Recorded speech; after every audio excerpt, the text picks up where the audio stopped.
الحمد لله وكفى وسلام على عباده الذين اصطفى أما بعد أعوذ بالله من الشيطان الرجيم بسم الله الرحمن الرحيم شهر رمضان الذي أنزل فيه القرآن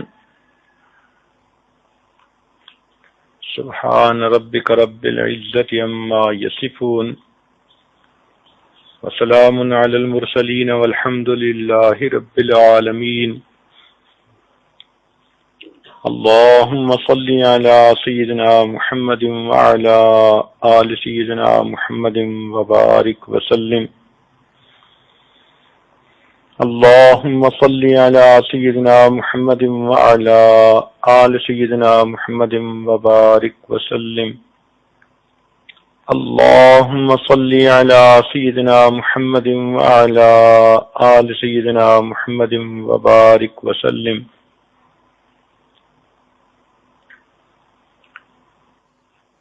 رمضان المبارک کا مہینہ اللہ رب العزت کی رحمتوں کا خزینہ ہے۔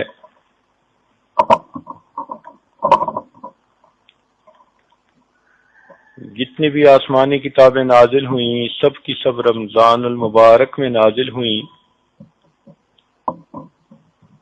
تورات، انجیل، زبور، قرآن مجید یا جو صحیفے نازل ہوئے سب کے سب رمضان المبارک میں نازل ہوئے۔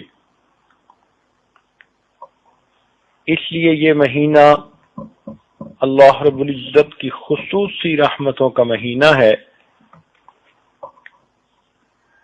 اس کے رحمتوں کی انتہا دیکھیے کہ نبی علیہ الصلوۃ والسلام جو نبی رحمت ہیں وہ اس مہینے کے آنے کا انتظار فرماتے تھے۔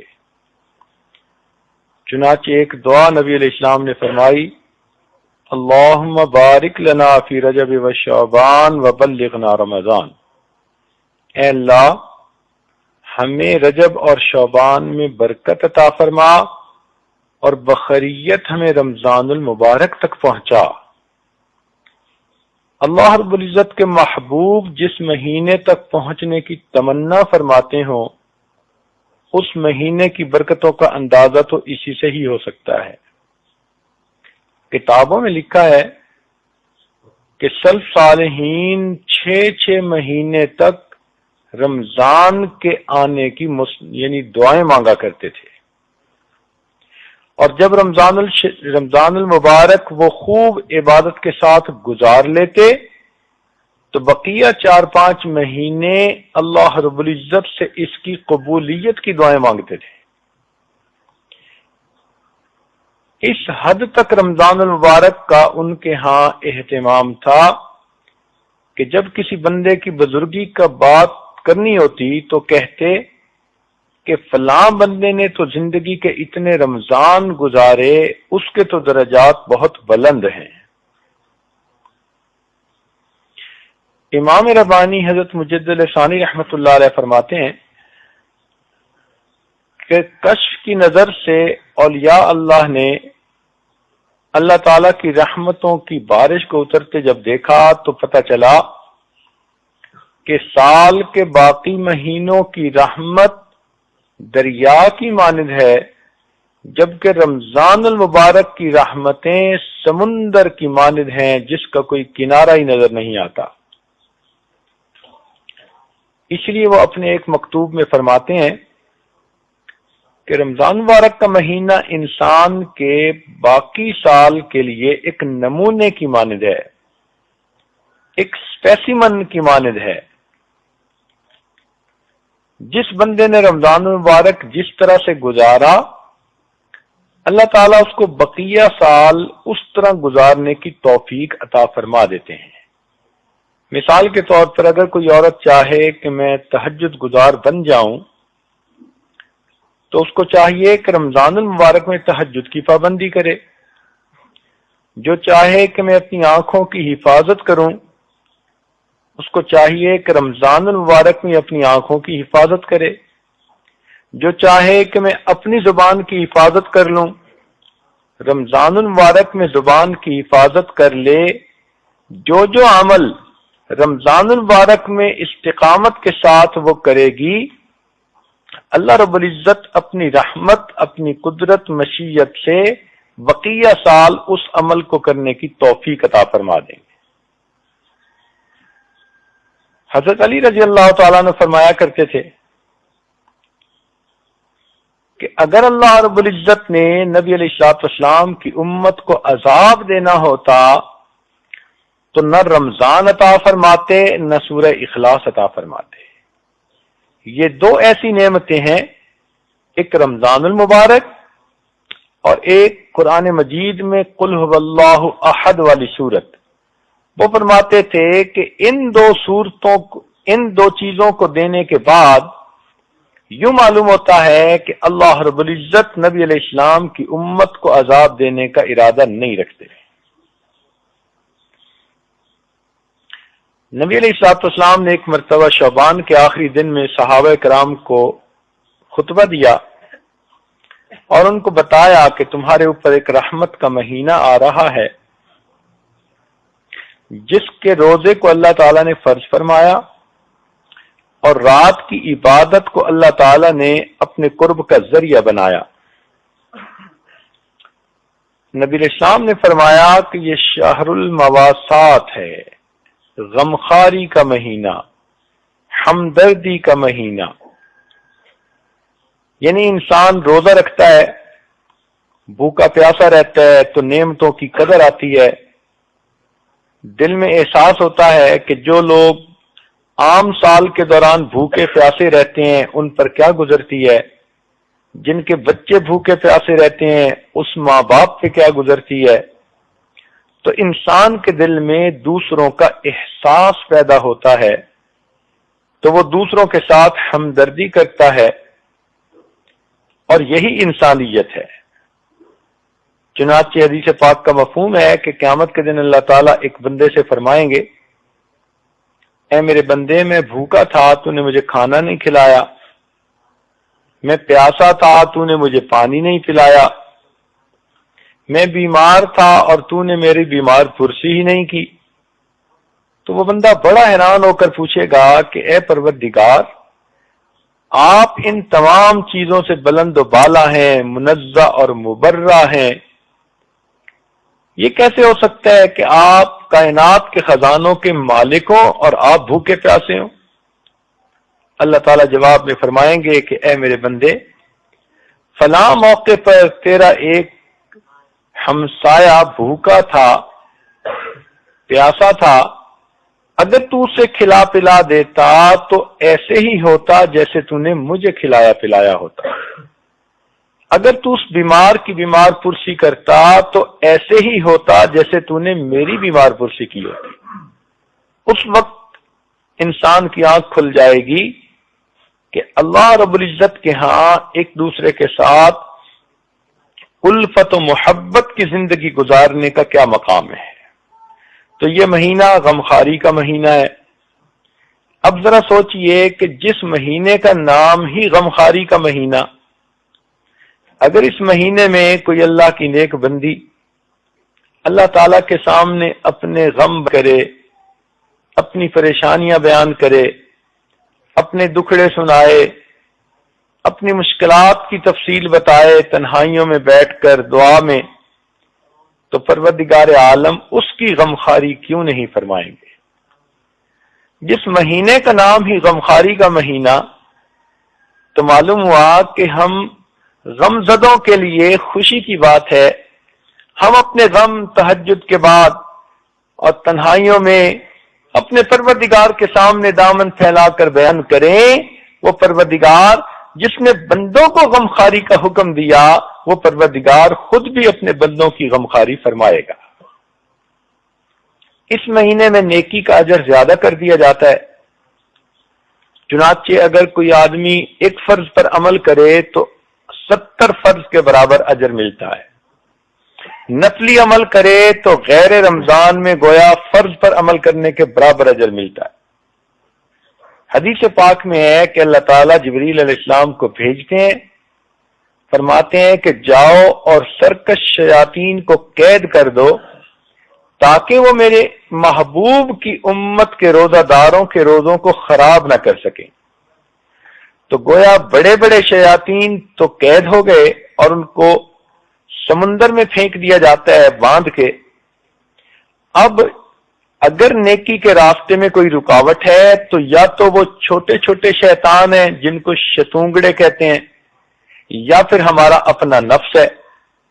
اس لیے رمضان مبارک میں عام طور پر تو نیکی میں انسان کو آسانی ہوتی ہے، اور اگر کسی کو رکاوٹ پیش آئے تو وہ سمجھ لے کہ میرا اپنا نفس اتنا خراب ہو چکا کہ اب شیطان کے بہکانے کی ضرورت ہی نہیں، میرا نفس ہی مجھے سست کر دیتا ہے، نیکی سے محروم کر دیتا ہے۔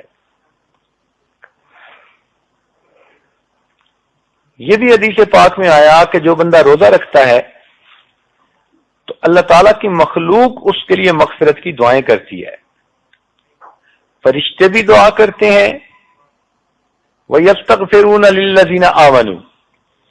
قرآن مجید میں ہے کہ فرشتے بھی ایمان والوں کے لیے استغفار کرتے ہیں،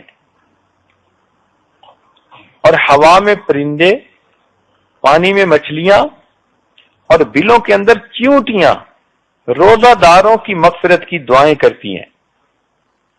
کہتے ہیں کہ زبان خلق کو نقارہ خدا سمجھو۔ تو جب پروردگار نے اتنی مخلوق کو دعائیں مانگنے پر لگا دیا تو یہ اس بات کا ثبوت ہے کہ اللہ تعالیٰ انسان مومن کی مغفرت کرنا چاہتے ہیں۔ مومن کو چاہیے کہ اس مہینے کی خوب قدر کرے۔ جیسے سیزن ہوتا ہے، بہار کا سیزن، ہر طرف پھل پھول نظر آتے ہیں، خوشبوئیں ہوتی ہیں، سبز لہلہاتے ہوئے درخت نظر آتے ہیں۔ رمضان المبارک نیکیوں کا سیزن ہے، اس میں جتنی بھی انسان نیکیاں کمانا چاہے اتنا نیکیاں کمانا آسان ہے۔ بلکہ مختلف جگہوں پر دیکھا کہ بعض چیزوں کی سیل لگتی ہے۔ سیل لگنے کا مطلب یہ ہوتا ہے کہ قیمتی چیزیں کم داموں پر مل جاتی ہیں۔ اگر قرآن و حدیث کا مطالعہ کیا جائے تو یوں محسوس ہوتا ہے اللہ تعالی رمضان المبارک میں جنت کی سیل لگا دیتے ہیں۔ تو آج کل جنت بہت سستی ملتی ہے، بس ہاتھ اٹھا کر مانگنے کی بات ہے، اللہ تعالیٰ کے سامنے عاجزی دکھانے کی بات ہے، اور پروردگار تو جنت دینے کے لیے آمادہ ہیں۔ اس لیے حدیث پاک میں فرمایا کہ جب رمضان کی پہلی رات ہوتی ہے تو اللہ تعالیٰ حکم دیتے ہیں کہ اے رضوان جنت کے دروازوں کو کھول دے۔ اب سوچئے کہ جب اللہ تعالیٰ نے جنت کے دروازوں کو کھول دیا، اور حدیث پاک میں یہ بھی آتا ہے کہ پورا سال جنت کو رمضان المبارک کے لیے سجایا جاتا ہے، خوبصورت بنایا جاتا ہے، اور پھر رمضان مبارک کی پہلی رات کو اس کے دروازے امت محمدیہ کے گنہگاروں کے لیے کھول دیے جاتے ہیں۔ تو معلوم ہوا کہ اللہ رب العزت چاہتے ہیں کہ میرے بندے رمضان مبارک میں روزے رکھیں، نیکی کریں، تراویح پڑھیں، اور ان عبادات کو کر کے جنت کے مستحق بن جائیں۔ تاہم روزے کے درجات ہوتے ہیں۔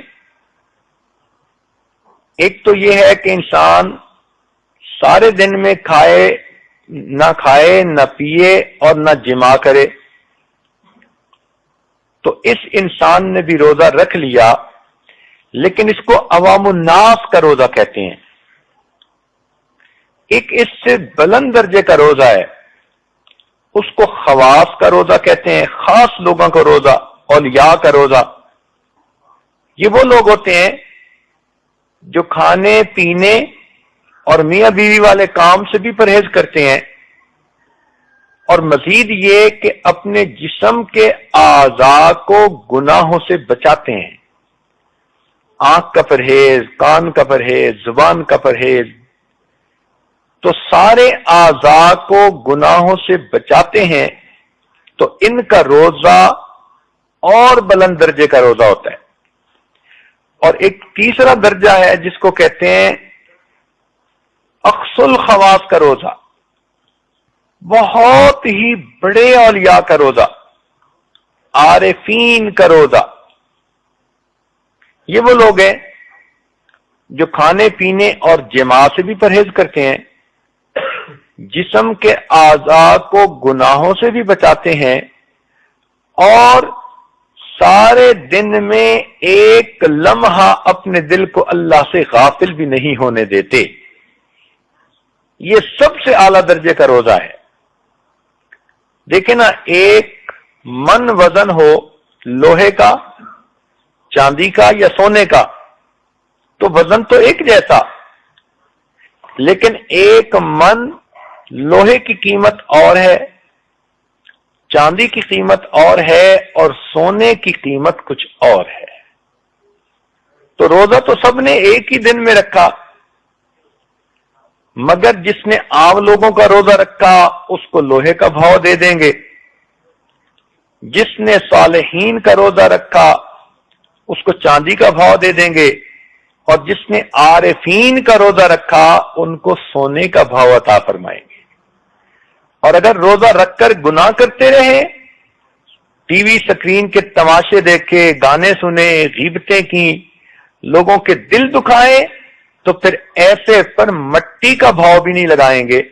اس لیے حدیث پاک میں فرمایا گیا، کچھ لوگ ایسے ہوتے ہیں جن کو روزہ رکھنے کے بعد بھوکا اور پیاسا رہنے کے سوا کچھ ہاتھ نہیں آتا۔ تو ہمیں چاہیے کہ ہم اپنے روزے کو کامل درجے کا روزہ بنائیں۔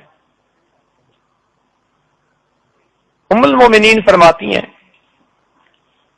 کہ نبی علیہ الصلوۃ والسلام رمضان المبارک میں 3 باتوں میں بہت زیادہ اہتمام فرماتے تھے۔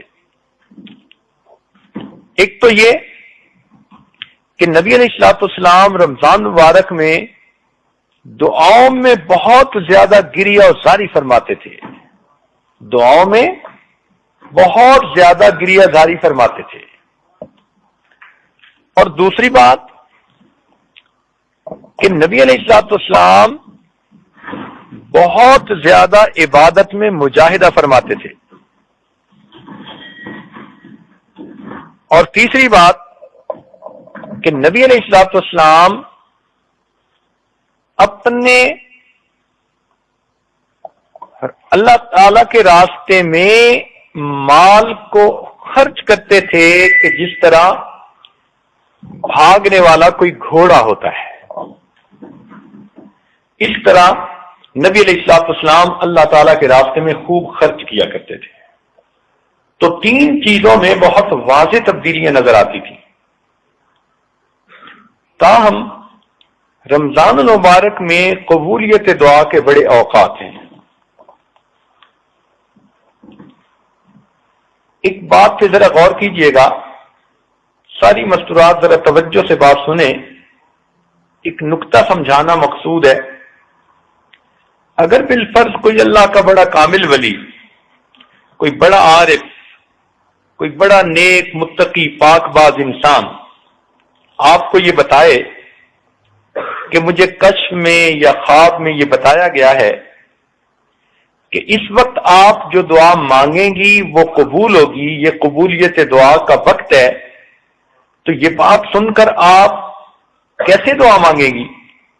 خوب رو رو کر، بڑی توجہ کے ساتھ، بڑی آہوزاری کے ساتھ اپنے لیے بھی مانگیں گی، گھر بار کے لیے مانگیں گی، رشتہ داروں کے لیے بھی، عام مسلمانوں کے لیے بھی، سب کے لیے آپ اچھی اچھی دعائیں مانگیں گی، اور آپ کہیں گی کہ میں بڑی خوش نصیب ہوں کہ مجھے پتہ چل گیا کہ اس وقت کی دعائیں قبول ہوتی ہیں، اور اس لیے میں جتنی بھی دعائیں مانگ سکتی ہوں اتنی دعائیں میں مانگ لوں۔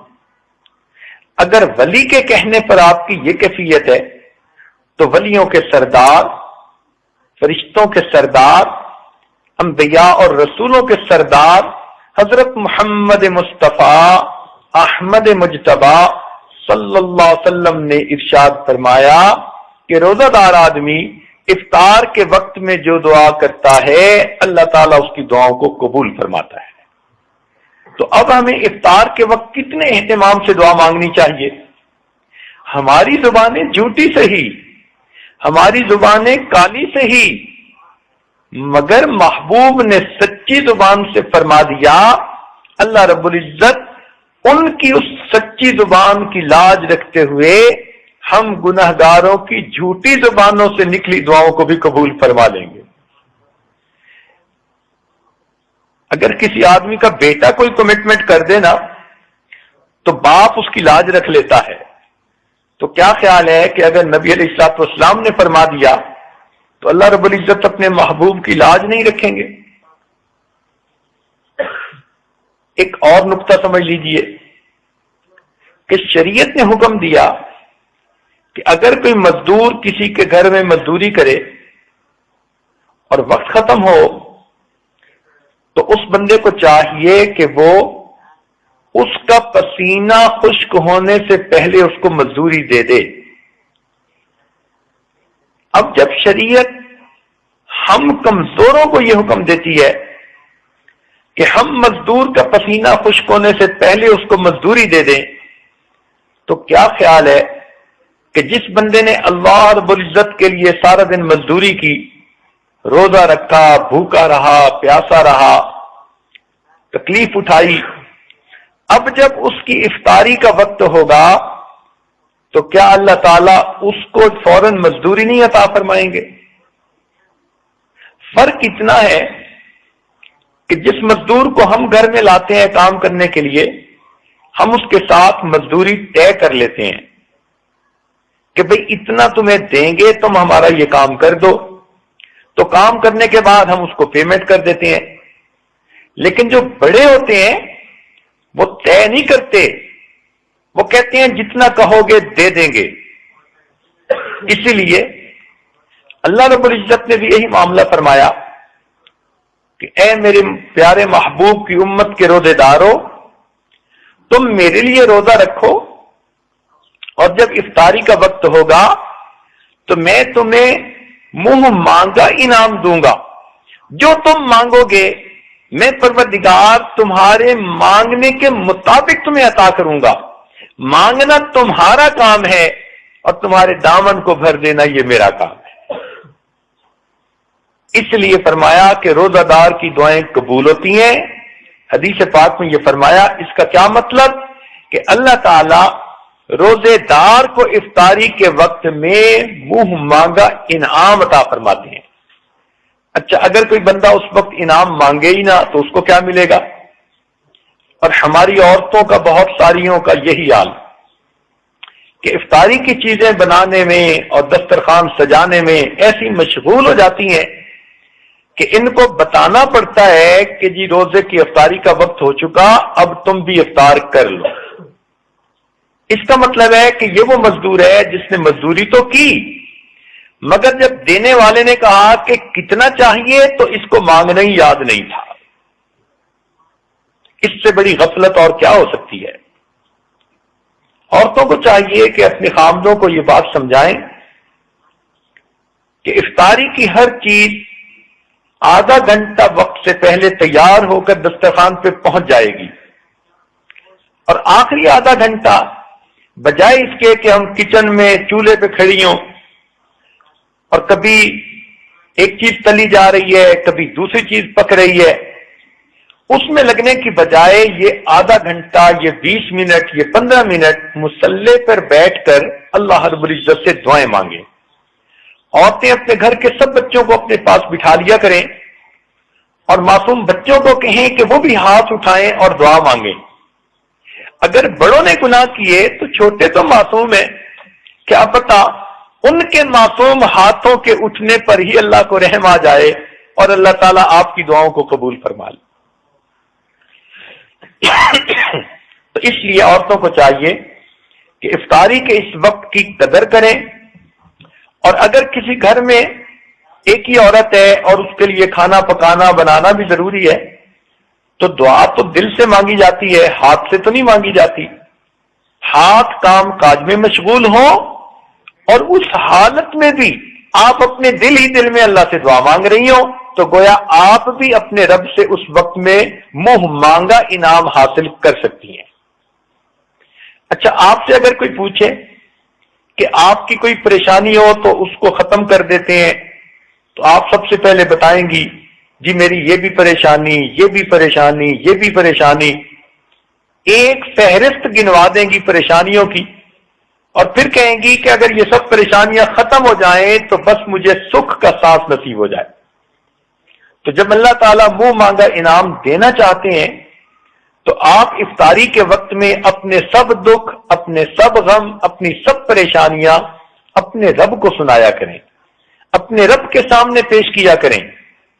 سارا سال جو آپ دوسروں کے سامنے اپنے دکھڑے روتی ہیں، خاوند اچھا سلوک نہیں کرتا، مجھ پہ توجہ نہیں دیتا، خاوند کی توجہ باہر کسی طرف ہے، خاوند کاروبار نہیں کرتا، اگر یہ دکھڑے آپ نے سارا سال مخلوق کے سامنے کرنے ہیں تو مخلوق تو خود محتاج ہے، جس کے سامنے آپ دکھ کہہ رہی ہوتی ہیں وہ خود دکھوں والی ہوتی ہے، تو اس کا کیا فائدہ؟ اب آپ اپنے دکھ اس پروردگار کے سامنے کہیں گی جو سب کے دکھوں کو دور کرنے والا اور سب کی پریشانیوں اور مشکلات کو حل کرنے والا ہے۔ لہذا افطاری کے اس وقت میں آپ اپنی زندگی کی اور آخرت کی بہتری کے لیے خوب دل کھول کے دعا مانگا کریں۔ وہ ایک آدمی نے کہا اے اللہ مجھے آپ اتنے بلین ڈالر عطا کر دیجئے، تو سننے والے نے کہا وہ اتنے زیادہ؟ اس نے کہا بھئی آپ سے نہیں مانگے، پروردگار سے مانگے ہیں۔ تو یہ دعا جو آپ مانگیں گی یہ کسی بندے سے نہیں مانگ رہی، یہ بندوں کے پروردگار سے مانگ رہی ہیں، جس ذات نے کہا کہ میرے ہاتھ میں زمین اور آسمان کے خزانے ہیں۔ اب جب اس سے مانگیں گی تو آپ محسوس کریں گی کہ مانگنے والے کا دامن چھوٹا ہے اور پروردگار کا دینا اس سے بھی زیادہ ہے۔ ٹوٹے رشتے وہ جوڑ دیتا ہے، بات رب پہ جو چھوڑ دیتا ہے، اس کے جود و کرم کا کیا کہنا، لاکھ مانگو کروڑ دیتا ہے۔ وہ پروردگار تو ہمارے مانگنے سے زیادہ بڑھ کر ہمیں عطا فرماتا ہے۔ نبی علیہ السلام نے ارشاد فرمایا للصائم فرحتان، کہ روزہ دار کے لیے دو خوشیاں ہوتی ہیں، فرحت عند الافطار، ایک تو جب روزے کی افطاری کا وقت ہوتا ہے اس وقت اس کو خوشی ملتی ہے، ایک خوشی تو یہ کہ روزے کی عبادت مکمل ہوئی، اور دوسری خوشی یہ کہ اس وقت کی دعائیں قبول ہوتی ہیں۔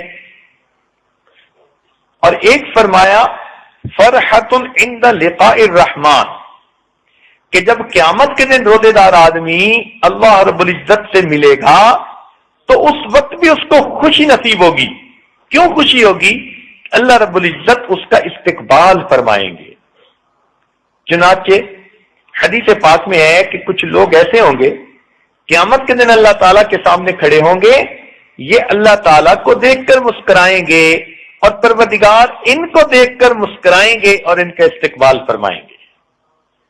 اچھا ذرا غور کریں، اگر رشتہ داروں میں کوئی ایسا گھر ہے کہ وہ عورتیں آپ کے ساتھ اچھا سلوک نہیں کرتی، اب حامد آپ کو کہے کہ چلو اس گھر چلنے، تو آپ انکار کریں گی، آپ کہیں گی مجھے تو وہاں نہیں جانا، آپ نہ بولیں گی، کہیں گی کہ وہ تو عورتیں مجھ سے کلام کر کے راضی نہیں، وہ تو مجھ سے بات کر کے راضی نہیں، وہ تو مجھے ذرا سلوک نہیں دیتی، میرے لیے تو وہاں 5 منٹ گزارنے مصیبت ہیں، میں تو اس گھر میں جانا ہی نہیں چاہتی۔ تو جس گھر کی عورتیں آپ کا استقبال نہیں کرتی، آپ سے اچھا سلوک نہیں کرتی، آپ وہاں جانا ہی پسند نہیں کرتی۔ اور اگر کہیں آپ کا بہت قرب کا تعلق ہے، محبت کا تعلق ہے، خاوند جانا نہیں چاہتا، آپ مجبور کر کے لے جائیں گی کہ جی فلاں گھر والوں نے دعوت دی ہے تو مجھے تو وہاں ضرور ہی جانا ہے، انہوں نے بلایا ہے۔ تو جو آپ سے محبت کا سلوک کرتی ہیں آپ ضد کر کے وہاں پہنچتی ہیں، اور جو نہیں کرتی کہنے کے باوجود آپ وہاں نہیں جاتی، تو اگر دنیا میں یہ معاملہ ہے تو سوچئے کہ قیامت کے دن دو حال میں انسان اللہ تعالی کے سامنے پیش ہوگا. ایک تو نیکوکار بن کر جو اللہ رب العزت کا دیدار کرے گا اور پروردگار خوشی سے اس کا استقبال کریں گے، اور دوسرا ایک گناہگار کی شکل میں. اور گناہگار کیسے قیامت کے دن پیش ہوگا؟ قرآن مجید میں فرما دیا وَلَوْ تَرَىٰ إِذِ الْمُجْرِمُونَ نَاكِسُو رُءُوسِهِمْ عِندَ رَبِّهِمْ، کہ اگر تم دیکھ سکتے کہ کافر قیامت کے دن کس حال میں اللہ کے سامنے پیش ہوں گے، ان کے سر جھکے ہوں گے اور وہ رب کے سامنے اپنی نگاہیں اٹھا بھی نہیں سکیں گے. اب ہم سوچیں کہ ہم ان دونوں میں سے کس حالت میں اللہ تعالیٰ کے سامنے پیش ہونا چاہتے ہیں، تو دل سے جواب آئے گا کہ نہیں، ہم تو اللہ تعالیٰ سے اس کے محبوب بندے، مقبول بندے، اس کے دوست بن کر پیش ہونا چاہتے ہیں. تو پھر اس کا آسان طریقہ کہ ہم اپنے روزے کو صحیح انداز آداب سے رکھیں اور افطاری کے وقت میں دعا مانگیں کہ اللہ ہمیں یہاں پر مغفرت عطا کر کے خوشی عطا فرما، اور جب آپ کے پاس قیامت کے دن حاضری ہو تو اللہ وہاں بھی مسکرا کر ہمیں اپنی تجلی نصیب فرما. چنانچہ کتنے لوگ ہوں گے جو قیامت کے دن اللہ تعالیٰ کا دیدار کریں گے. وجوہ یومئذ ناظرہ الی ربہا ناظرہ، کیسے خوش نصیب لوگ ہوں گے، ان کو اللہ تعالیٰ کا دیدار نصیب ہوگا قیامت کے دن. اس لیے حدیث پاک میں آتا ہے کہ جنت کے دروازوں میں سے ایک دروازہ ہے جس کا نام باب الریان ہے. یہ اسپیشل دروازہ ہے جس سے وہ لوگ داخل ہوں گے جو دنیا میں آداب اہتمام کے ساتھ اپنے روزوں کو مکمل کیا کرتے تھے. اس کی مثال یوں سمجھ لیں کہ جیسے آپ کسی ملک میں اتریں تو وہاں پر کسٹم والے، وہاں پر امیگریشن والے ہوتے ہیں، انہوں نے لائنیں بنائی ہوئی ہوتی ہیں. تو بیرون ملک کے لوگوں کے لیے علیحدہ لائنیں، اور جو ملکی لوگ ہوتے ہیں، مواطن ہوتے ہیں، ان کے لیے علیحدہ لائن.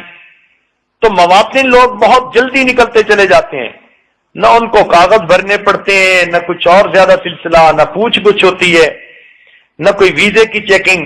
بس پاسپورٹ وہ دکھاتے ہیں اور ٹھپا لگتا ہے اور وہ سیدھا چلتے چلے جاتے ہیں. تیز لائن ہوتی ہے. اسی طرح اللہ تعالیٰ قیامت کے دن جنت کے 8 دروازوں میں سے ایک دروازہ روزے داروں کے لیے بنائیں گے جنہوں نے اہتمام سے روزے رکھے ہوں گے. پروردگار عالم ادھر سے ان کو فاسٹ ٹریک کے اوپر تیزی سے جنت کے اندر لے جائیں گے. تو 2 وقت بہت خاص ہیں، ایک افطاری کا وقت اور ایک دوسرا وقت ہے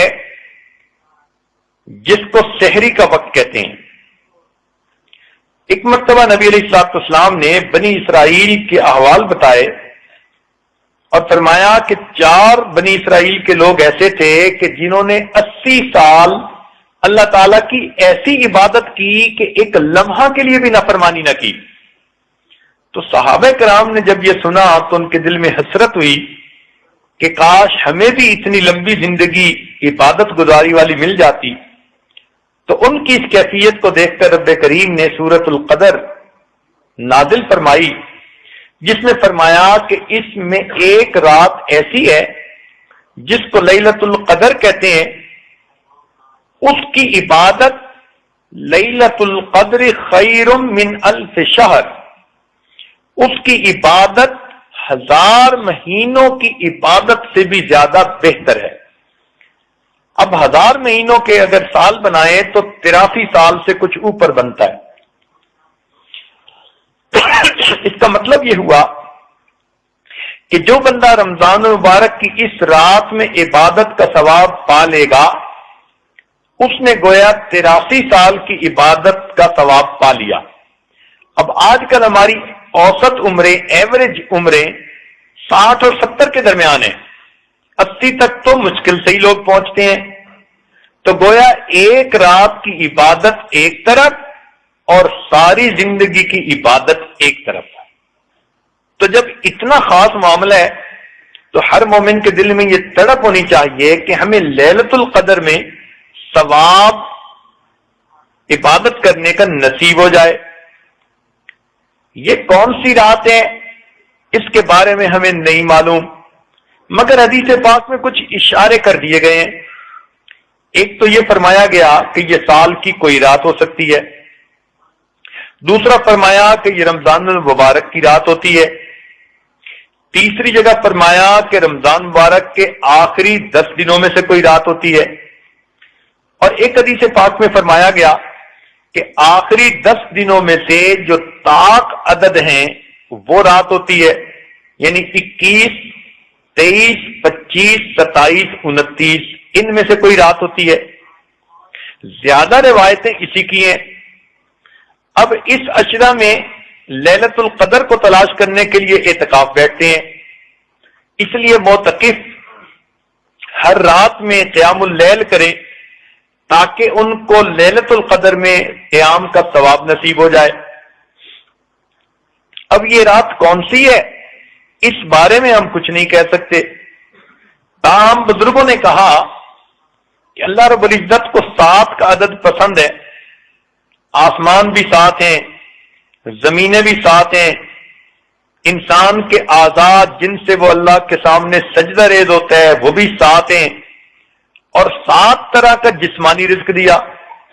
فَأَنبَتْنَا فِيهَا حَبًّا وَعِنَبًا وَقَضْبًا وَزَيْتُونًا وَنَخْلًا وَحَدَائِقَ غُلْبًا۔ تو اس آیت میں 7 قسم کا جسمانی رزق عطا کر دیا گیا۔ تو اس سے مفسرین نے کہا کہ اللہ رب العزت نے انسان کو روحانی رزق کی رات بھی وہی ہوگی جو 7 والی ہوگی، لہذا 27 کی رات زیادہ غالب ہے کہ وہ لیلۃ القدر کی رات ہو۔ بعض مفسرین نے اس میں ایک نقطہ اور دے دیا، وہ فرماتے ہیں کہ دیکھو لیلۃ القدر کا جو لفظ ہے نا، اس میں 9 حروف ہیں، اور اللہ تعالیٰ نے اس کو 3 دفعہ اس صورت میں فرمایا انا انزلناہ فی لیلۃ القدر وما ادراک ما لیلۃ القدر لیلۃ القدر خیر من الف شہر۔ تو 9 حروف ہیں اور 3 مرتبہ لفظ استعمال ہوا، تو معلوم ہوتا ہے کہ 27 کی رات وہ لیلۃ القدر کی رات ہوتی ہے۔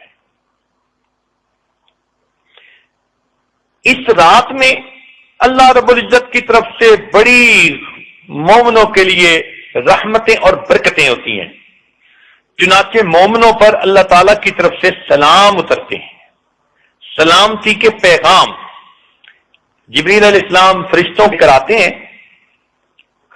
اور اس رات میں عبادت کرنے والوں سے مصافحہ کرتے ہیں۔ کتابوں میں لکھا ہے کہ اس رات میں کوئی آدمی ویسے ہی جاگ رہا ہو تو فرشتہ اس سے مصافحہ کرتا ہے، اور اگر کوئی آدمی اللہ کا ذکر کر رہا ہو جاگتے ہوئے تو جبریل علیہ السلام اس سے مصافحہ کرتے ہیں، اور اگر کوئی آدمی نماز پڑھ رہا ہو تو پھر اس نماز پڑھنے والے کو اللہ رب العزت سلام بھیجتے ہیں۔ یہ اس امت کی خوش نصیبی ہے کہ اس امت کو اللہ تعالی کی طرف سے سلام بھیجے گئے، حالانکہ یہ اولو العزم انبیاء کو نعمتیں نصیب ہوئیں۔ دیکھیے حضرت نوح علیہ السلام کے بارے میں اللہ فرماتے ہیں سلام علی نوح فی العالمین، تو ان پر سلام بھیجے گئے۔ ابراہیم علیہ السلام کے بارے میں فرمایا سلام علی ابراہیم، تو ان پر بھی سلام بھیجے گئے۔ اسی طرح حضرت موسیٰ علیہ السلام، عیسیٰ علیہ السلام پر سلام۔ خود عیسیٰ علیہ السلام نے فرمایا والسلام علی یوم ولدت و یوم اموت و یوم ابعث حیا۔ اللہ تعالیٰ نے نبی علیہ السلام پر سلام بھیجے۔ تو یہ وہ نعمتیں تھیں جو اللہ رب العزت نے اپنے انبیاء کو عطا فرمائی، لیکن نبی علیہ السلام نے اس امت کے لیے اتنی دعائیں کی، اتنی دعائیں کی، اتنی دعائیں کی کہ پروردگار ان دعاؤں سے اتنا خوش ہوئے، ان دعاؤں کو بہانہ بنا کر، سبب بنا کر اللہ تعالیٰ نے اس گنہگار امت کو بھی سلام بھیجے۔ تنزل الملائکۃ والروح فیہا باذن ربہم من کل امر سلام۔ دیکھیے اس گنہگار امت پر بھی اللہ کی طرف سے سلامتی نازل ہو رہی ہے، لہذا پتہ چلا کہ اللہ رب العزت اس امت کو نعمتیں عطا فرمانا چاہتے ہیں اور اس امت کا اکرام کرنا چاہتے ہیں. چنانچہ اس امت کو بھی اللہ تعالیٰ نے وہی پروٹوکول دے دیا جو پہلے وقت کے اولو الانبیاء کو ملا کرتا تھا. حدیث پاک میں آتا ہے کہ جب وہ رات آتی ہے تو جبریل علیہ السلام 4 جھنڈے لے کر اترتے ہیں اور ایک جھنڈا جس کو لوائے رحمت کہتے ہیں، رحمت کا جھنڈا، وہ بیت اللہ پر نصب کر دیتے ہیں. ایک کو لوائے مغفرت کہتے ہیں، مغفرت کا جھنڈا وہ مسجد نبوی پر نازل کر لگا دیتے ہیں. اور ایک لوائے کرامت ہے، اس کو بیت المقدس پر کر دیتے ہیں. اور ایک لوائے حمد ہے، اس کو زمین اور آسمان کے درمیان میں نصب کر دیتے ہیں. اور پھر اس امت محمدیہ کے وہ لوگ جو اس رات میں بیٹھے ہوئے دعائیں کرتے ہیں، یہ فرشتے ان کی دعاؤں پر آمین کہتے ہیں. اب سوچئے اللہ تعالیٰ کے فرشتے اگر ہماری دعاؤں پر آمین کہہ دیں تو پھر کیا بات ہے. اب بھی نہ ہو قبول تو قسمت کی بات ہے، اب بھی نہ ہو قبول تو قسمت کی بات ہے، آمین کہہ رہے ہیں وہ میری دعا کے ساتھ. تو ہماری دعاؤں پر اللہ کے فرشتے آمین کہیں، اس سے بڑھ کر ہمارے لیے اور کیا بڑی نعمت ہو سکتی ہے. اس لیے حدیث پاک میں آتا ہے کہ جن دنیا میں روزے رکھیں گے، جب اللہ تعالیٰ کے ہاں جائیں گے اور باب الریان میں سے ان کو گزاریں گے تو فرشتے ان کو کہیں گے کلوا واشربوا ہنیئا بما اسلفتم فی الایام الخالیہ. تو مفسرین نے ایک تفسیر یہ بھی لکھی کہ یہ وہ روزہ دار ہوں گے جو اللہ کے لیے بھوکے رہے، پیاسے رہے. پروردگار ان کو خوشخبریاں دیں گے. فرشتے کہیں گے او دنیا میں اللہ کے لیے بھوکے رہنے والوں، او پیاسے رہنے والوں، آؤ جنت کی نعمتیں تمہارے لیے ہیں. کلوا واشربوا ہنیئا بما اسلفتم فی الایام الخالیہ. اب دل تو چاہتا ہے ہر بندے کا کہ لیلۃ القدر میں عبادت کی ہمیں سعادت نصیب ہو، لیکن وہ نعمتیں کب نازل ہوتی ہیں، رحمتیں کب نازل ہوتی ہیں، جبریل علیہ السلام کب نازل ہوتے ہیں، ہمیں اس بات کا پتہ نہیں. تو ممکن ہے ہم 11 بجے تک عبادت کریں اور یہ رحمتوں کا نزول اس کے بعد ہو. ممکن ہے کہ ہم 12 بجے تک عبادت کریں اور ان خاص رحمتوں کا نزول اس کے بعد ہو. ممکن ہے ہم 2 بجے تک عبادت کریں اور ان رحمتوں کا نزول اس کے بعد شروع ہو. تنزل الملائکہ، جب ملائکہ نازل ہوتے ہیں، اب کب نازل ہوتے ہیں ہمیں اس کا تو پتہ نہیں ہے، لیکن قرآن مجید سے ایک اشارہ ملتا ہے اور وہ بڑا مزے کا ہے. پروردگار عالم نے ایک طرف تو بات چھپائی مگر دوسری طرف بندوں کو راہ بھی دکھائی. جیسے ماں بچے کو کچھ دینا چاہتی ہے تو چھپا دیتی ہے مگر کچھ ڈائریکشن بھی دے دیتی ہے. دل میں ہوتا ہے کہ میں نے اس کو محروم تو نہیں کرنا، تھوڑی سی کوشش کرے گا تو اس کو مل جائے. تو ایک طرف تو چھپا بھی دیتی ہے اور دوسری طرف اشارے سے بتا بھی جاتی ہے. یوں ہی لگتا ہے کہ اللہ تعالیٰ بندوں پر اتنے مہربان ہے کہ لیلۃ القدر کو ایک طرف تو چھپا دیا کہ اس کو تم ڈھونڈنے کے لیے اعتکاف میں بیٹھو، راتوں کو جاگو، مگر دوسری طرف اشارہ بھی کر گئے. یہ اوپن سیکرٹ ہے پروردگار کا، کہنے کو تو راز ہے مگر اس راز کو ایک طرف سے بتا بھی گئے. وہ کیا کہ پروردگار نے یہ بتا دیا کہ جب وہ فرشتے نازل ہوتے ہیں، برکتیں نازل ہوتے ہیں، ہی حتی مطلع الفجر، وہ رحمتیں اور برکتیں طلوع فجر تک نازل ہوتی رہتی ہیں. اب ہمیں یہ تو نہیں پتا کہ وہ کس رات میں کب شروع ہوں گی، لیکن اتنا پتا ہے کہ جو رات بھی ہوگی اور جب بھی اس میں وہ رحمتیں نازل ہوں گی تو وہ رحمتیں سحری کا وقت ختم ہونے تک جاری رہیں گی. اب یہاں سے ہمیں ایک نقطہ مل گیا کہ اگر ہم روزہ رکھنے کے لیے 1 گھنٹہ پہلے اٹھ جائیں وقت ختم ہونے سے، اور اس میں ہم آدھا گھنٹہ اپنے روزہ رکھنے میں لگا لیں، کھانے پینے میں استعمال کر لیں، اور جو آخری آدھا گھنٹہ ہے اگر ہم اس کو اللہ تعالیٰ کی عبادت میں، تلاوت میں، ذکر میں اور دعائیں مانگنے میں لگا دیں، تو جب بھی وہ رمضان کی رات ہوگی چونکہ اس کی رحمتیں مطلع فجر تک رہنی ہے، یعنی جو آخری وقت ختم ہوتا ہے کھانے پینے کا اس وقت تک رحمتیں نازل رہتی ہیں، تو گویا اس آخری گھنٹے میں رمضان کے 30 دن جو عبادت عورت کر لے گی اس کو گویا لیلۃ القدر کی ان خاص رحمتوں کے وقت میں عبادت کرنے کا اجر نصیب ہو جائے گا۔ اور عام طور پر آپ دیکھیں گی کہ شیطان اور نفس ایسے مکار ہیں کہ بس ایسی نیند طاری کر دیتے ہیں، مردوں کو کہیں گی بھی صحیح عورتیں اٹھیں، اچھا اٹھتا ہوں، اور کوئی آدھا گھنٹہ پہلے اٹھے گا، کوئی 15 منٹ پہلے اٹھے گا، کوئی 10 منٹ پہلے اٹھے گا اور پانی کا گھونٹ پی کے کہہ لے گا چلو روزہ رکھ لیا۔ تو نبی علیہ السلام نے فرمایا ہمارے اور اہل کتاب کے روزوں میں فرق یہ ہے کہ وہ بغیر سحری کے روزہ رکھتے تھے اور ہم لوگ سحری کے ساتھ روزہ رکھتے ہیں۔ تو ایک تو وہ کھانا ویسے ہی عبادت کا کھانا، اور دوسرا اس وقت میں اللہ تعالیٰ کی طرف سے وہ خاص رحمتیں ہوتی ہیں، لہذا عورتوں کو چاہیے کہ افطاری کے وقت کی بھی قدر کریں اور سحری کے جو آخری آدھا گھنٹے اس کی بھی قدر کریں۔ جن کو بھی کھانا کھانا ہے ان کا کھانا دسترخوان پہ آپ 1 گھنٹہ پہلے رکھ دیجئے، اب وہ اس کو جب کھانا چاہیں کھا لیں، آپ اپنے آخری گھنٹے میں مصلی پہ آ جائیں۔ عائشہ صدیقہ رضی اللہ عنہا نے پوچھا اے اللہ کے نبی اگر میں لیلۃ القدر پاؤں تو کیا دعا کروں؟ دیکھو امت پر ان کا کتنا بڑا احسان ہے۔ نبی علیہ السلام نے فرمایا کہ اگر تم لیلۃ القدر پاؤ تو یہ دعا مانگنا اللہم انک عفو تحب العفو فاعف عنی، اے اللہ آپ تو معاف کرنے والے ہیں، معاف کرنے کو پسند فرماتے ہیں، اے اللہ مجھے بھی معاف فرما دیجیے۔ تو یہ اتنی پیاری دعا ہے کہ آپ اس کو کم از کم جو ہے کئی مرتبہ اس وقت میں مانگ سکتی ہیں۔ تو اس آخری وقت میں کچھ استغفار کی تسبیح پڑھ لی، درود پاک پڑھ لیا، کلمہ پڑھ لیا، اور لا الہ الا انت سبحانک انی کنت من الظالمین چند مرتبہ یہ پڑھ لیا اور یہ دعا مانگ لی، اور اس کے بعد ویسے بیٹھ کر اللہ سے دعائیں مانگی۔ تو یہ روزانہ کا سحری کے وقت کا آدھا گھنٹہ 15 منٹ اگر اس کو آپ مصلی پہ گزارنے کی جو ہے عادت بنائیں گی تو یقیناً آپ کو لیلۃ القدر میں عبادت کا اجر نصیب ہوگا۔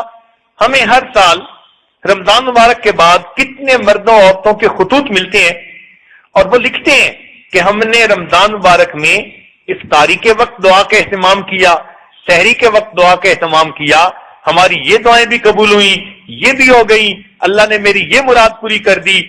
20 ختم ملتے ہیں جن میں سینکڑوں واقعات ہوتے ہیں کہ ہم نے ان وقتوں میں دعائیں مانگی اور پروردگار نے قبول کی۔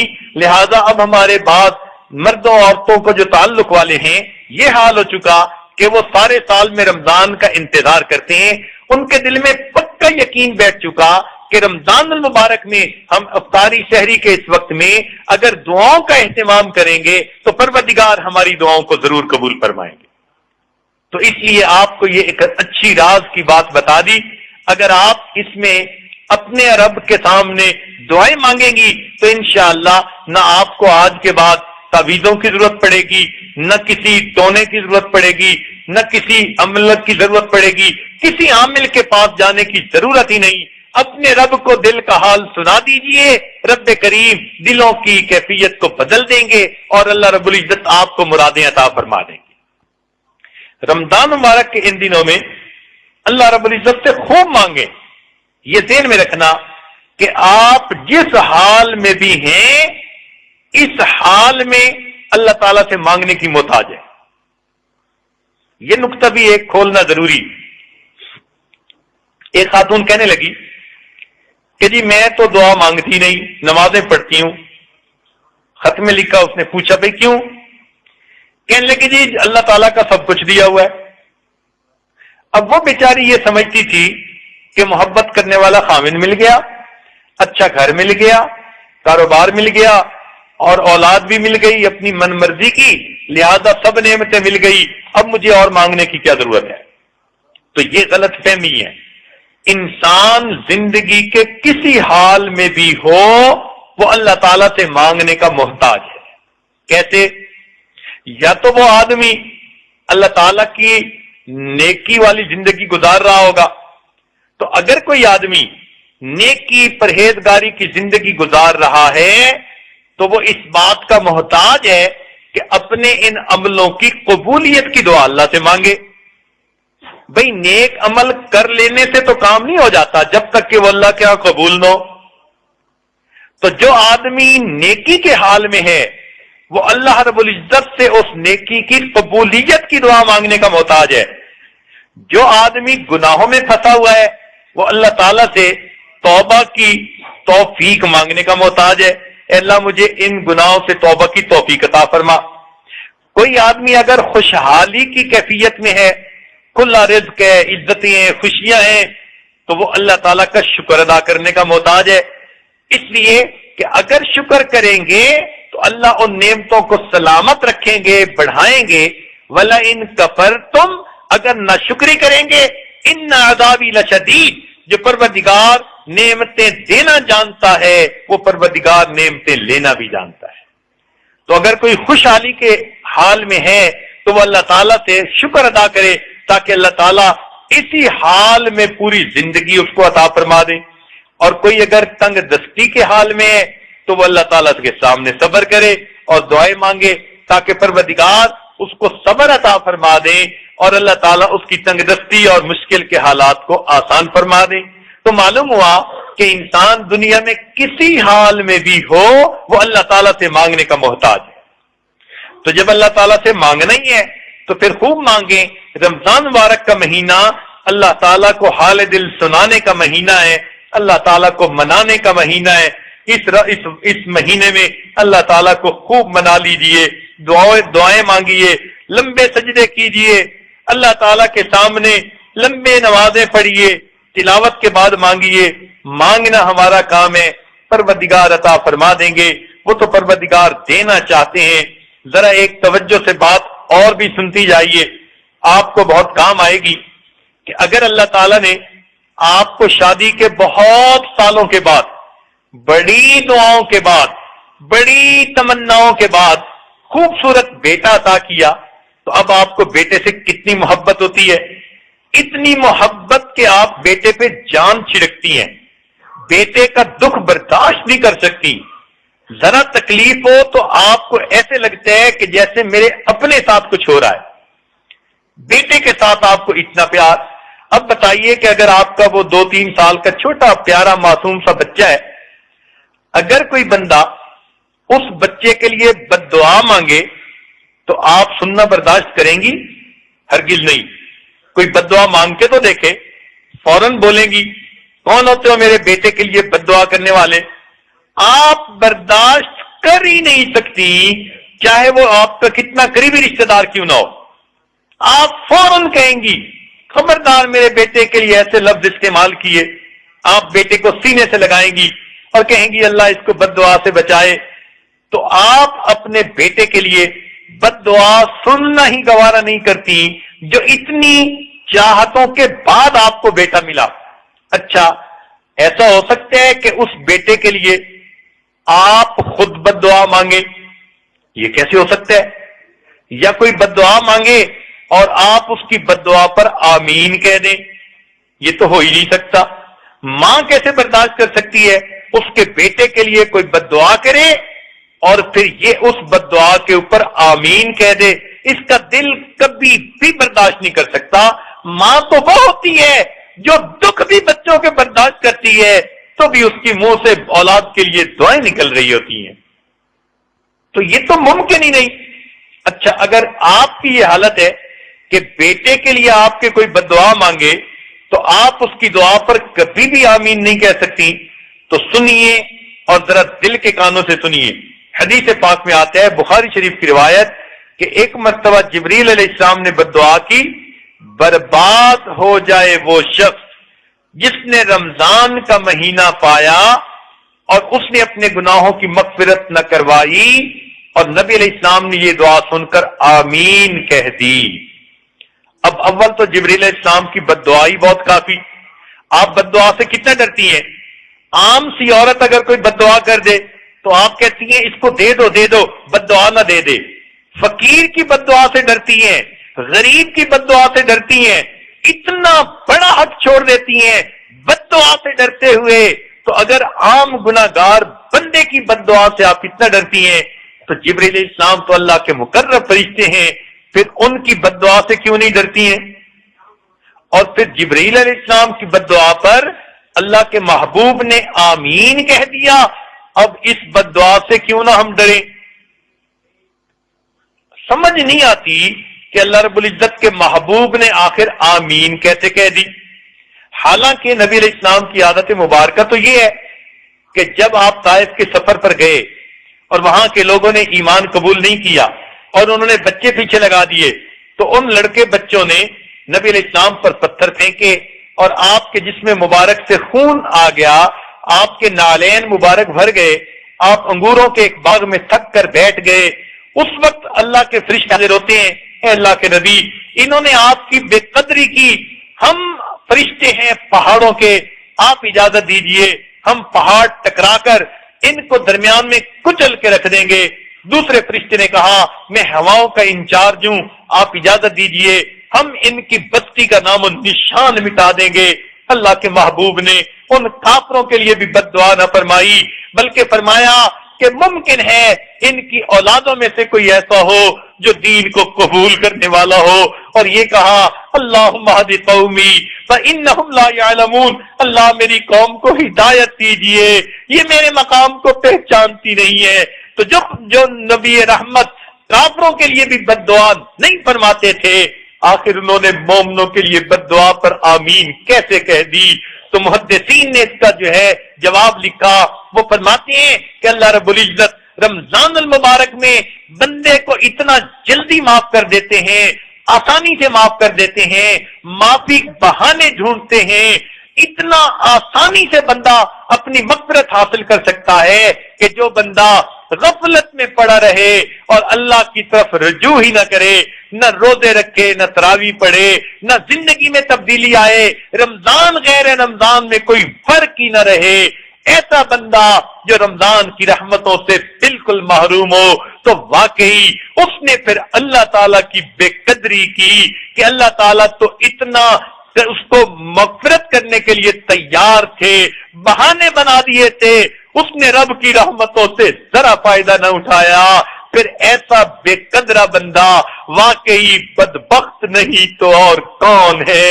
اس سے پتہ چلتا ہے کہ اللہ کے محبوب بھی یہی چاہتے ہیں، ہم دعائیں مانگیں اور اپنی مغفرت کروائیں۔ اب یاد رکھنا، رمضان مبارک کا مہینہ جب ختم ہوگا، کچھ لوگ وہ ہوں گے جن کی بخشش ہو چکی ہوگی، تو رمضان کے بعد ان کے لیے عید کا دن ہوگا، اور جن کی مغفرت نہ ہوئی تو رمضان کے بعد ان کے لیے وعید کا دن ہوگا۔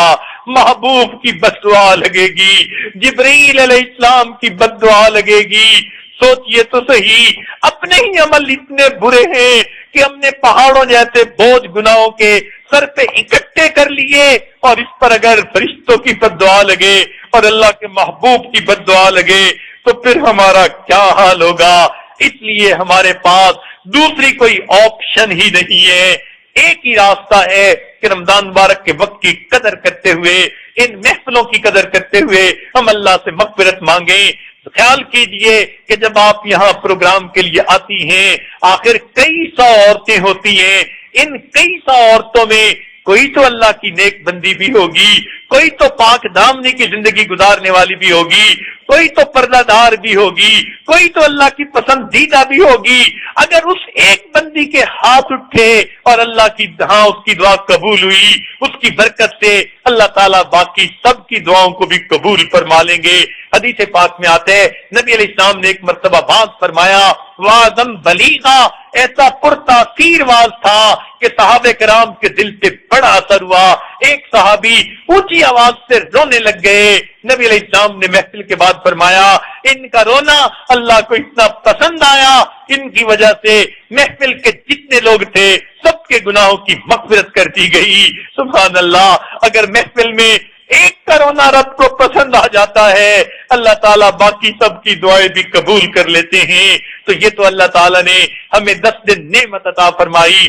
آپ باقاعدگی سے، پابندی سے ان محفلوں میں آیا کریں، یہی دل میں نیت لے کے بیٹھا کریں، میں گناہگار صحیح، میں خطا کار صحیح، میری زبان جھوٹی صحیح، مگر میرا رب بڑا قریب ہے، اور میرے آقا کی دعائیں ہیں اور اس محفل میں کتنی اللہ کی نیک بندیاں ہوگی کہ جن کے عمل اللہ کے ہاں قبول ہوں گے، لہذا میں بھی ان کے ساتھ مل کے دعا مانگوں گی تو پروردگار ان نیکوں کے ساتھ مل کر میری دعاؤں کو بھی قبول فرما لیں گے۔ کیوں نہیں غور کرتی کہ اصحاب کہف کا کتا اگر اصحاب کہف کے ساتھ مل جاتا ہے اللہ اس کا تذکرہ قرآن میں کر دیتے ہیں اور اس سے بھی جنت کا وعدہ فرما دیتے ہیں۔ اتنی نیک بیویاں موجود ہیں، اپنے آپ کو بھی یہی سمجھیں اگر یہ اصحاب کہف کی مانند ہے تو میں بھی تو یہاں اس اصحاب کہف کے کتے کی مانند آ کر بیٹھ گئی ہوں اور میں بھی رب کے سامنے دامن پھیلاتی ہوں، اللہ مجھے بھی معاف فرما دیجئے، میرے قصوروں کو معاف فرما دیجئے، تو یقیناً رب کریم کی رحمت ہوگی، اللہ تعالی ہمارے قصوروں کو معاف فرمائیں گے۔ بزرگوں نے ایک بات عجیب لکھی، وہ فرماتے ہیں کہ یعقوب علیہ السلام کے 12 بیٹے تھے، ایک یوسف علیہ السلام اور 11 دوسرے تھے، 11 کوكبا جن کو کہا گیا، وہ 11 بیٹے اور 12ویں یوسف علیہ السلام تھے۔ تو وہ فرماتے ہیں کہ ان کے 11 بیٹوں کی مغفرت 12ویں بیٹے یوسف علیہ السلام کی وجہ سے ہو گئی تھی۔ اسی طرح سال کے 12 مہینے ہوتے ہیں، 11 مہینے کے گناہوں کی مغفرت رمضان المبارک کے وہ مہینہ جو حضرت یوسف علیہ السلام کی مثال ہے، اس کی وجہ سے اللہ تعالیٰ فرما دیتے ہیں اس مہینے سے فائدہ اٹھائیے اور اپنے رب سے گناہوں کی بخشش مانگ لیجئے۔ بزرگوں نے تو کتاب میں لکھا ہے کہ ایک مسلمانوں کا شہر تھا، مجوسی رہتا تھا، حالانکہ وہ کسی اور کی پوجا کرنے والا تھا۔ اس کے بیٹے نے رمضان مبارک میں دن کے وقت میں اوپن علل اعلان کھانا راستے میں کھایا، اس کو غصہ آیا، تھپڑ لگا دیا، شرم نہیں آتی، یہ مسلمانوں کا رمضان کرا ہے اور تم نے اس میں کھلے عام روٹی سب کے سامنے کھائی، ادب کر لیتے۔ چنانچہ کسی بزرگ نے دیکھا اس مجوسی کو کہ جب وہ فوت ہوا تو جنت کے باغوں میں پھر رہا تھا، وہ بڑے حیران ہوئے، اسے کہا کہ تم تو غیر مسلم تھے، تم جنت میں کیسے پہنچ گئے؟ وہ کہنے لگا کہ میرے بیٹے نے رمضان میں ایک مرتبہ کھلے عام روٹی کھائی، میں نے تھپڑ لگا دیا کہ تم نے مسلمانوں کے رمضان کا احترام کیوں نہ کیا۔ جب میں اللہ کے حضور پیش ہوا تو رمضان نے میری شفاعت کی، اللہ اس نے میرا اتنا ادب کیا، اب تو اس پر رحم فرما۔ چنانچہ اللہ رب العزت نے میری مغفرت فرما دی اور آخری لمحے جب میں دنیا سے جانے والا تھا اس ادب کی وجہ سے مجھے کلمے پہ موت عطا فرما دی اور اب میں جنت میں خوشیاں منا رہا ہوں۔ تو جب رمضان مبارک کا ادب اتنا ہے، اسی حدیث پاک میں فرمایا کہ قرآن اور رمضان یہ قیامت کے دن شفاعت فرمائیں گے۔ سبحان اللہ۔ چنانچہ ایک حدیث میں یہ بھی آتا ہے کہ ایک بندے کو قیامت کے دن فرشتے پیٹ رہے ہوں گے، مار رہے ہوں گے، نبی علیہ السلام دیکھ کر فرمائیں گے میرے امتی کو کیوں مار رہے ہو؟ فرشتے کہیں گے اس لیے کہ مطالبہ کرنے والا اللہ کا بڑا مقبول ہے۔ چنانچہ نبی علیہ السلام پوچھیں گے کون ہے جس نے مطالبہ کیا؟ بتایا جائے گا رمضان ہے کہ رمضان نے مطالبہ کیا، اے اللہ یہ بندہ میرا اکرام نہیں کرتا تھا اور رمضان میں آتا بھی تھا تو نہ روزے رکھتا تھا نہ تراویح پڑھتا تھا۔ نبی علیہ السلام فرمائیں گے کہ اگر رمضان نے دعویٰ کیا ایسے بندے کی شفاعت میں نہیں کر سکتا۔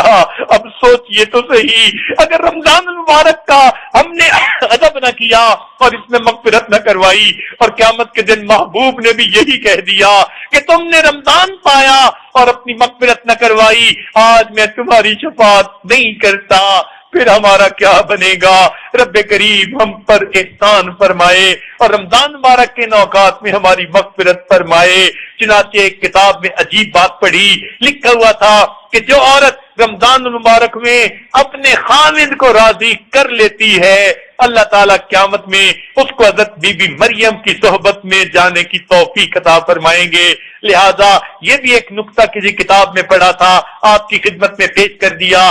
رمضان المبارک میں اپنے رب کو بھی منا لیجئے اور اپنے خامدوں کو بھی منا لیجئے، ان سے بھی اپنے ہر کوتاہی کی معذرت کر لیجئے اور ان کے دلوں کو خوش کر لیجئے،